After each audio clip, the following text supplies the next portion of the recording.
So a couple of weeks ago, I was out picking up used parts, got on the Facebook Marketplace, found some really good deals. It was about an hour away from me, and I didn't get to record it because was in a bit of a time crunch. Also, the stuff that I did get, I needed to move it real quick. It's the holidays, supply and demand, and during this time, I get to sell a lot of computers real quick. Picked up some really good deals on graphics card, power supply cases, complete computers and everything. And for the most part, long story short, everything has been sold. I think I got a couple of power supplies left over from it. But anyways, while I was there, I was talking to one of the sellers, and the question that you should always ask when you're buying from people, especially if they have a bunch of stuff for sale, anything else that you're looking to get rid of or you're looking to let go of. And the guy said, yeah, I have a complete computer if you want it. Instantly, my face lit up. I'm like, yeah, I'll take it. How much? And he was like, oh, it's free. You can have it. Sweet. Even better. So then he brings this out, and my face just got, well, not as excited. This computer brings back bad memories. I have PTSD from it, and this is the computer that ruined my music career. So let me tell you about it. Now, this is the Dell OptiPlex GX270, Pentium 4, 2.8 gigahertz, 512 megs of memory, a 40 gig mechanical drive, and these things were just pretty much business, office PCs, boring, ugly, plain Jane, and really heavy. Now, I believe that this one was a 2003 model, and if you're familiar with that time frame from 2003, 2004, capacitor issues, known for leaking capacitors, and that was one of the things on this model that caused me a big headache.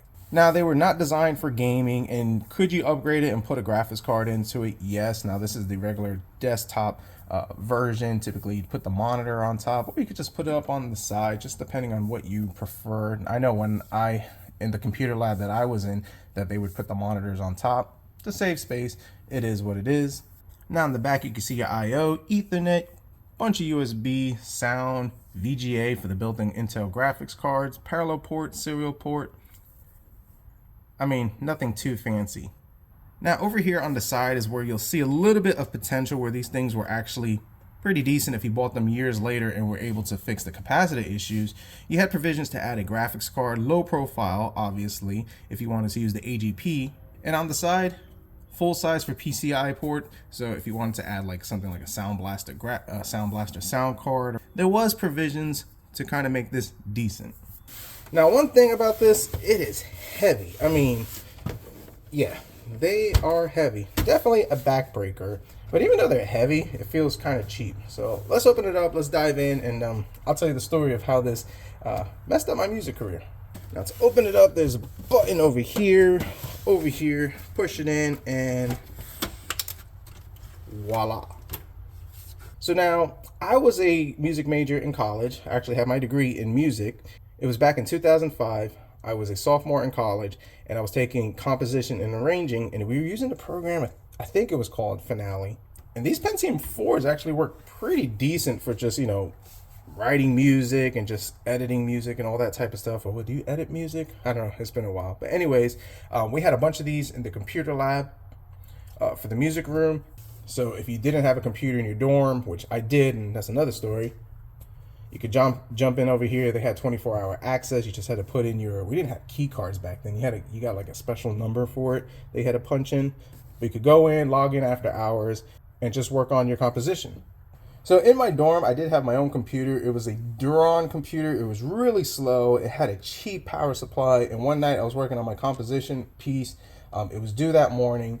And if I was able to get that piece done, which I had a good feeling about it, got really good reviews and just preliminaries about it.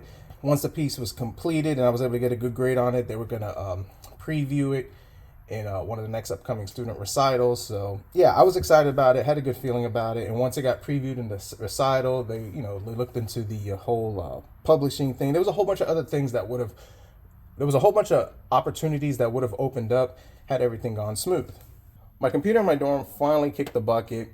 I was in a pinch. It was something like 8 o'clock at night. I went to the computer lab. They had 10 of them lined up. 6 of them were being used. There was one that was open. I was up to like 2 o'clock in the morning in the computer lab, and I was just about done with it. I had a couple of bars I had to finish, a couple of harmonies and different parts I needed to add. So I probably had about another hour's worth of work, but I was on the downswing of things, and all of a sudden, boom, the computer glitches up, it turns off, and yeah, I lost all my work. I did have some of the initial stuff backed up, but Finale back then, the program that was a music writing program, it didn't autosave like it did on the newer version later on. So after 6 hours of work, I lost everything. I jumped onto another computer, tried to finish it. It was already late, and I rushed it. Went to class the next morning, handed them a copy of the piece, printed everything out, handed them the digital copy. They went to play it, and well, long story short, my voicings were wrong. A lot of the parts were off. I made a lot of mistakes, and well, it never made the cut to be chosen for publication, to be used at the next recital, and yeah, that was that. I did eventually finish and get my degree in music, but long story short, had this computer not died on me and kicked the bucket, I might not be doing YouTube today, so who knows. Now, I will say, these things are like pretty cool. You know, yes, they're boring, plain Jane, but I mean, you just open it up and you can work on it. I don't know, let's just pull some things out. So this is our card, so we can add our PCI, I keep wanting to say PCIe, but add our PCI card. I believe they had like a sound card when I was in college, some type of sound card for the speakers that they use and the fancy headphones. So they did have something for like that. They upgraded. They didn't have a dedicated graphics card. They had the integrated one. I mean, doing music stuff like that, you really don't need it. But this is pretty cool. Our power supply, 108 watts. I guess good enough to get the job done. For this mechanical drive, let's take a look at it. I mean, will this stuff pop out easy? I mean, I really don't want to take too much out. Well, why not? We're here. Oh my gosh, I don't think it's ever been unplugged. Okay, that was pretty easy. We have a Seagate Barracuda, 80 gigabytes. IDE. Oh, and I remember the jumpers. Master, slave. That was actually pretty cool. Well, let's take this off. I'm curious, how does, 20-year-old thermal paste looks like? I think this little green lever, I'm starting to remember things. Yep, I remember that. Now, I did work on these way back when I was doing computers during that time, but I never owned a Pentium 4. All right, just had to finagle that.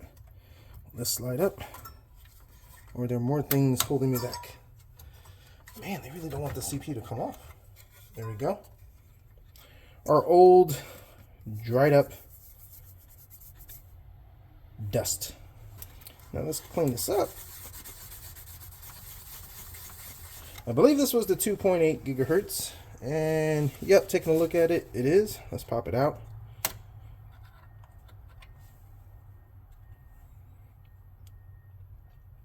.8, 512, 800.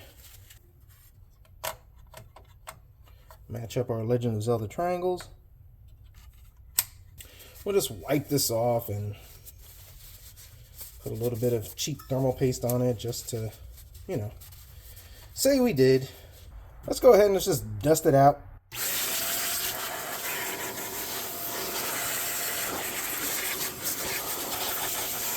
Now, considering how old this is really not that dirty. It's kept in a clean environment, so that's pretty cool. Just gonna use this cheap thermal grease that I have. Just take a little bit. It's probably too much, but it's fine.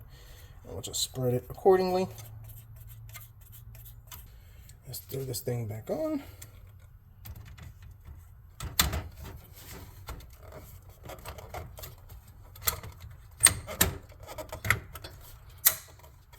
Now, I may have missed this, and I'm sure you guys maybe saw it, but I was taking a look at it. I don't know if you can see it right there. Yeah, we got some capacitor issues. It's kind of unfortunate. We're just going to run it, see what happens. I mean, this was a free computer. If it works and it turns on, that's fine. If it doesn't, that's fine. I don't see any spillage or any issues with the motherboard, but let's just see what happens. Now, what I am going to do is figure out how to take this off.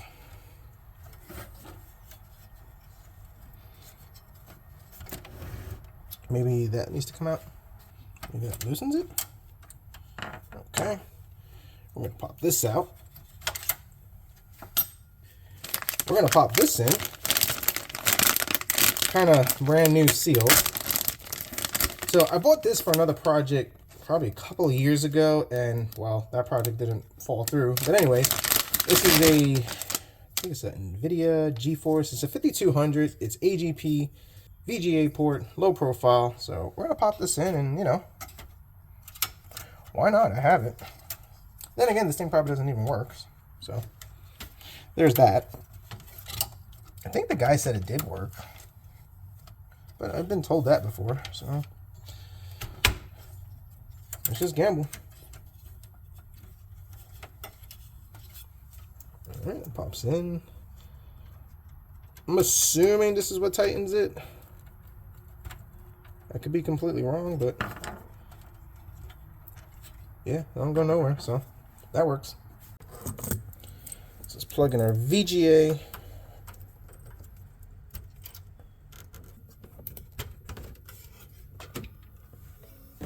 Whoa, fire's on by itself, so Wow, that was quick. Invalid configuration information. Please run setup.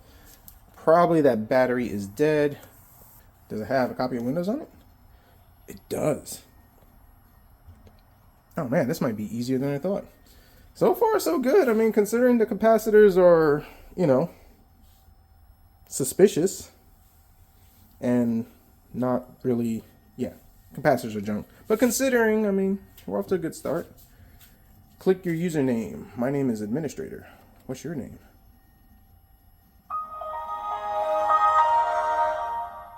Classic sound. All right, not too bad. It's doing things. It is doing them pretty, you know, pretty speedy, pretty fast. Is that the right word? I think so. So I'm gonna take some time off camera. I'm gonna install the drivers for this graphics card, put a couple of programs in there, and when I come back, let's see if those capacitors still hold up. Well, of course, nothing's easy. Got a few issues. Number one, this thing needs to be activated and it's not giving me the options I prefer. There's a whole bunch of backdoor ways to do it. I have a better copy of Windows XP with a good key and a, I would say, modified version that would run better. So I'm going to do that. Of course, I go to install it and, well, the CD drive is just not reading no more. So that's great. I did find this in my stash. It's IDE, so that's good. DVD, multi-recorder, light scribe. So let's pop this in. Hopefully we can install Windows XP. If not, then I'll have to look to doing the USB boot thing. So yeah, simple project. Got a little bit bigger, but it's all good. Fun, good times. let's conveniently pop this off with the, you know, pull handles. That's good. Our Molex, our sound.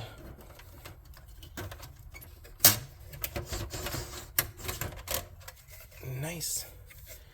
See, this is what I like. Philips. HP just likes to use that flat or that torque stuff, and it drives me nuts. So, kudos to you, Dell. Kudos to you. Alright, now this thing is set to slave. Let's make sure the drive has its own on the primary. Yep, this is on the secondary, so we could put this as master. Don't really make much of a difference unless you're putting them on the same cable. We'll just put on master just because. It'll be fine. And if it doesn't, we'll fix it.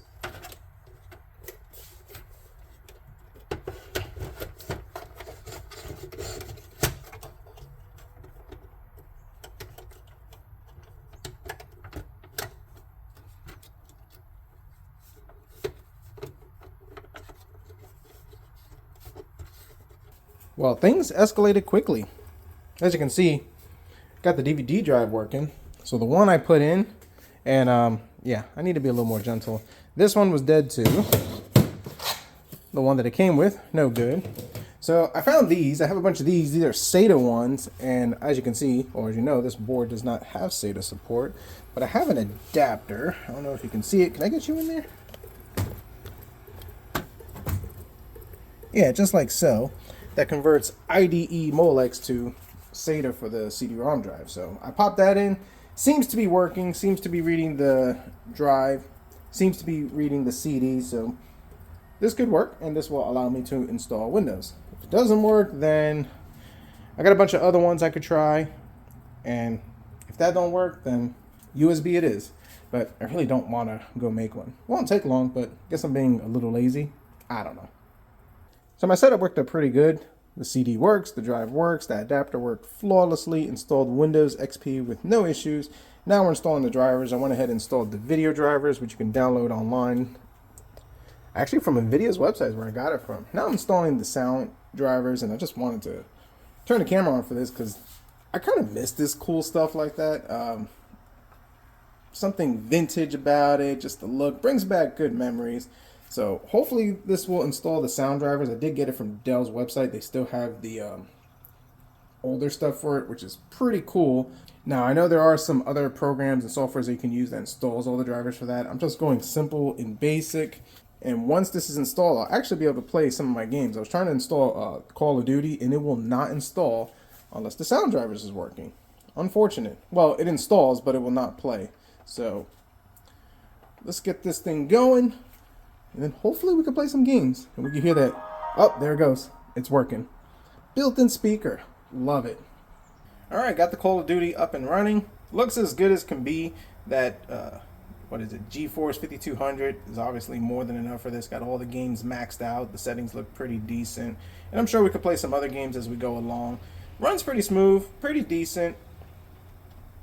Love the classic stuff like this. Good to get back and play it every now and then.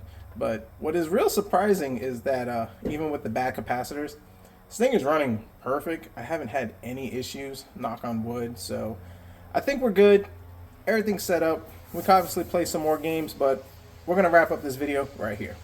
So going down memory lane is always fun, even when it's really a bad memory. But maybe that's just where life was meant for me to go. This older hardware is fun. It is time consuming to get it set up. I mean, it probably took me about an hour to install the drivers, download them, switch them back and forth, make sure things were running correctly. It takes time, then things are not as fast as they are now. So that is something to consider. I'm not gonna push my luck on it, continuing to game. In fact, I probably need to shut this thing off. How do you get out of this? There we go. Because even though it's working fine, those capacitors are bad, and I think the more we keep pushing our luck with it, they could eventually create more issues, damage the board. But I think that's pretty interesting, that considering that they are bulged, and I don't think I could show you right there. See if I can zoom you in. Yeah, as you can see, those things have leaked out. The ones underneath are even worse. But how's this thing working? I have no idea, but I'm not going to push my luck with it, and we're just going to shut it down for now. Now, I know a lot of people say, hey, you could use, the virtual machines, VMware, Scum, all that type of stuff. Yeah, you can do that, and I do have that on my main rig for a couple of other games I'd like to play on it, but to me, there's nothing more fun and nostalgic of the sounds of the old PCs and, trying to configure the configuration files and installing Windows and all that stuff. I enjoy it. I do like to get hands-on with that old hardware. But anyways, as far as this, like I said, I will change the capacitors and tinker around with this for a little bit, and then who knows what'll happen to it. But for now, comment down below. Let me know your thoughts, concerns, criticisms. What was your experiences and opinions of these Dell GX270s? Do you still tinker around with this retro hardware? Or do you just prefer the whole virtual machine emulation? If you like this video, definitely hit the like button, subscribe if you're not, and as always, we'll see what we come up with next.